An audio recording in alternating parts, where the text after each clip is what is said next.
World Wide Web adds up to an excellent resource for maths teachers. But which websites are the best? We went to Henry Court Community College in Hampshire and asked the staff that question, and they recommended one for each finger and both thumbs.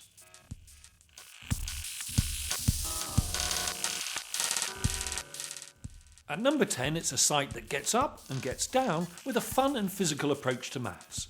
Scott Kim Puzzler.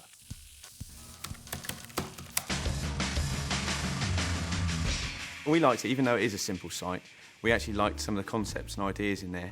There's some kinesthetic type of lessons which actually we find quite difficult in maths to get involved in. Things like how to do handshakes and the puzzles with the handshakes. And there's some dance maths which we never looked at, and how to create a class to do symmetrical puzzles by getting them to stand up and move around. We like the fact they could go on the computers and actually use the puzzles on the computers. There's a downloadable games section which are brain teasers or mental workouts as they call them, which they can go on the computers and use, and they got quite a lot out of them. Games can be a waste of time on websites, but at the same time it's something that children really enjoy and they're really motivated for using them. So they will use their logic, they use all sorts of aspects of maths without really realising that they're learning at the same time, so games are an excellent tool.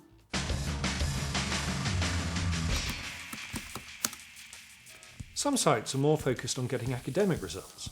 We calculated Maths Revision to be our number 9.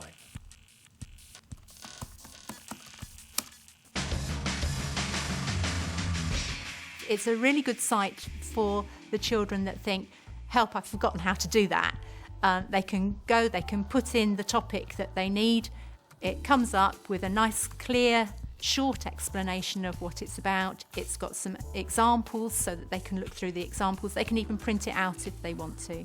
It is a very simple site, but it is very easy to navigate. It does have a list down the side of algebra, number, shape and space, split into topics they can click on, and it gives them quite comprehensive notes. There are worked exam answers and work questions that they can work through and see how they should come out with the correct answer, along with notes that develop the ideas that they're putting forward. So it's not just questions, it's actually explanations as well as the questions, which is quite important. A significant fraction of our top 10 are resources for teachers. At number 8, we got caught up in TeacherNet. TeacherNet is a government site, and it basically provides links to other government sites such as the DFES standard site, which is obviously another useful site. It also links to the National Numeracy Strategy, but it does also have downloadable and accessible lesson plans and resources. It's a very easy to use site, and like I say, it does link a lot of the sites together, so it saves you having to trawl through. It keeps it up to date as well, so it does say latest news on it. So instead of you having to trawl through a lot of websites to find it, it will say latest news on this particular site, and it allows you as a maths teacher, and particularly as a head of department, to see exactly what's going on. It does have some very, very good video case studies that you can actually look at. Particularly the one I've looked at is the Maths and ICT, the combining of the two, which interests me and interests our department. And there are some really good video clips on there that you can download and watch. Teachers and students alike can enjoy the highly visual problem page from Utah State University at number 7. The National Library of Virtual Manipulatives is, first of all, it's quite confusing because of the word manipulative. So we prefer to say it's perhaps a pop-up, an interactive game, something that you can manipulate in order to aid to help your teaching. Also a useful site for pupils as well. I'd be happy to leave pupils on the site and say, have a go at these games, have a go on these puzzles. And the puzzles is important as well, to get them thinking a bit more. You've got number, algebra, shape and space, handling data, probability. So the same sort of system that the national framework has. It's really simple. As soon as you click on the icon, it pops up straight away. It's nice and colourful, and we can use it to help illustrate our teaching.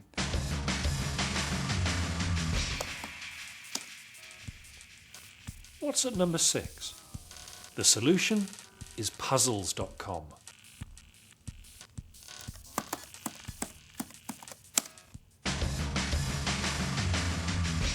The puzzle.com website is a really good one for starters. Now, I'm all for starters. It gets the children into the maths that you want them to. These starters can be used on the interactive whiteboard. You could use them on individual computers. One of the good things about puzzles is that they do almost differentiate by outcome, so you can push students on who need to be pushed on by the puzzle itself. Put them in perhaps in pairs where they're discussing and arguing the case is a vital way of thinking about mathematics and using mathematics.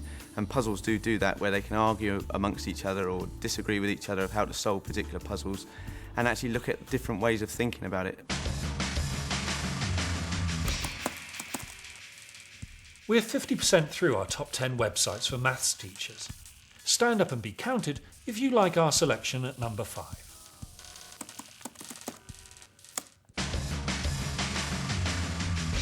Census at School is a fantastic site for developing statistical analysis and collecting of data as well. Students can log on the website and answer a questionnaire, and on there's about 20 or 25 questions that they have to answer, and all the time they're developing their own hypotheses, which is quite important. So literally they would do the questionnaire 1 week, and 2 days later you got the data back in your hand with another school's data. So they're comparing themselves against somewhere up in Nottingham or Northampton, or even somewhere halfway across the world, which I think is an amazing thing to do. And of course it's relevant, and I think a lot of the data we use is not necessarily relevant when we look at statistics. This is relevant because they've done it themselves, they've collected it themselves, and it's them that they are actually analysing.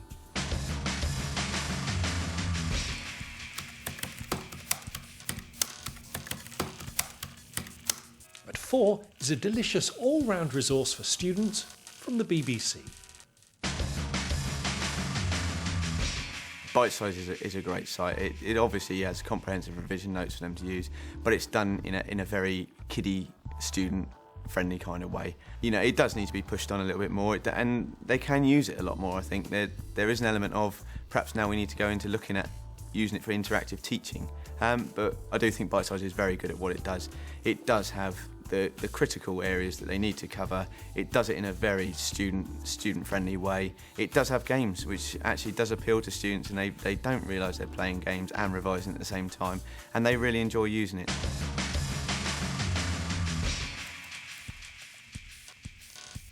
Alice Cooper sang that school was out. Our teachers politely disagree. School's in at number 3.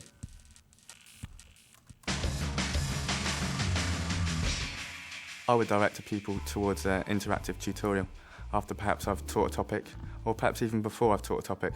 How's about you go into the school website, have a look at shape and space or algebra, download a particular tutorial, go through it, because it's so simple. They've just got the key points, what the learning objectives are, have a little test, how well you've done, and they summarise again.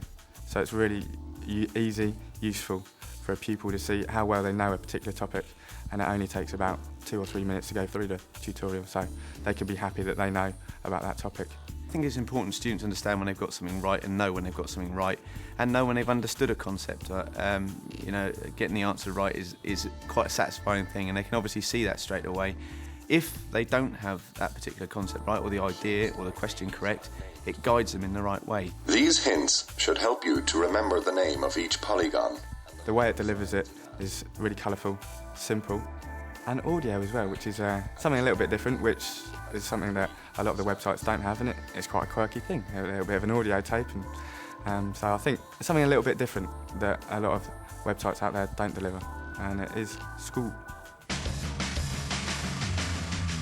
At number 2, it's Plymouth University's Centre for Innovation in Maths Teaching. A two-way resource that learns from the people who learn from it.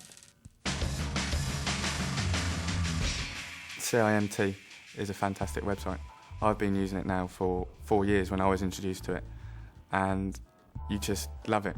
I love it. I just go to that if I need a particular guide or help with anything at all across the whole curriculum. It's got resources coming out of its ears. It covers every ability range. We've looked at it sort of from primary right the way through to A-level. I think it's good to get an understanding of where maths starts from and where it goes towards, and it's a good resource for doing that. We can use it for diagnostic testing as well. They, as a research-based website, take all the data from the interactive tutorials, from the diagnostic testing, to help them and the government and us as schools and to progress with our learning. Someone does our job for us and says, we believe, this person is going to get a level 5 based on the test that you've given them. So it helps us as teachers for teacher assessment. The resources, the OHPs are excellent, just so you have it up as a guide to help your teaching. And the worksheets, we're talking 50, 60 pages of worksheets with answers, every teacher's dream. If you're stuck, you go to that website and it will help you out, guaranteed. Before we get to our number 1, let's tot up 10 down to 2. At 10, Scott Kin puzzle. At 9, maths revision. At 8, TeacherNet. At 7, the National Library of Virtual Manipulatives. 6, puzzles.com. At 5, Census at School. At 4, BBC Bite Size. 3, School. At 2, the Centre for Innovation in Maths Teaching.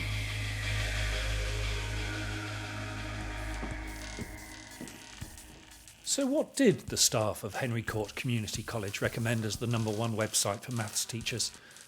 It's the all-round usability of MyMaths. MyMaths is the complete website, both for teaching, both for learning, and as a resource for staff and students. It is a subscription service, so you do have to pay, but it does contain worksheets that have been sent in by teachers, so it's obviously worksheets that have been used in the classroom that they found successful.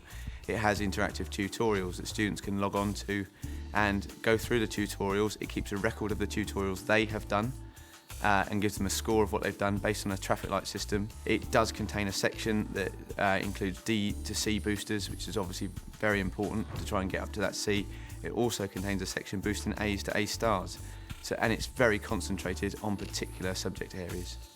And we started using the site 3 years ago, and it's changed dramatically over those 3 years. It started off almost very basic, and then it became a subscription site, and from there it just hasn't stopped. It now contains interactive lessons that you can use on the whiteboard, and it displays things on the whiteboard that you can work through with a class, but of course they can also log on at home and see it at home and work it through again in their own time. The interactive tests are actually really good for a teacher. We've said it as homework before. Obviously it's then marked, and they've got the instant marking as well, so they've seen how well they've done, but you can analyse a class results very quickly by looking down at the traffic lights. So you may set a test on algebra, for example. You'll be able to scan through and see actually they haven't understood certain concepts of that algebra, that you will then come into the lesson having seen what homework they've done and know what to teach them for the next lesson. So it's a very up-to-date and a very easy way of gauging students' ability. Well, I hope that summed everything up nicely. You can find all the sites mentioned in this programme and more on our site at teachers.tv. Happy clicking.